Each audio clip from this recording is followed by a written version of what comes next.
Lääne-Virumaa on paik, kus loodus, ajalugu ja loovus saavad kokku. Siin kohtuvad Lahemaa rahvuspargi metsade rahu, uhked mõisad ning meretuule värskus. Rakvere linnus ja paljud ajaloolised paigad jutustavad lugusid minevikust, samas kui spa-hotellid ja turismitalud pakuvad tänapäevaseid elamusi. Tulevikus näeb Virumaad veelgi erilisemalt. Siin muutub loodus luksuseks. Klaaskuplid keset metsa, glampingualad ja vaiksed retriidid annavad külastajatele võimaluse leida rahu ja tähistaeva ilu. Mõisad aga ei ole enam pelgalt muuseumid, vaid elamuskeskused. Kujutleme nüüd aastat 2050.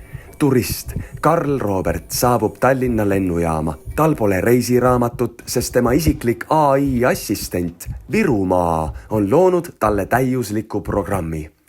Palmse mõisas satub Karl Robert virtuaalreaalsuse prillide abil 19. sajandi pallile, kus holograafilised tegelased tantsivad ja mõisnik ise astub juttu ajama.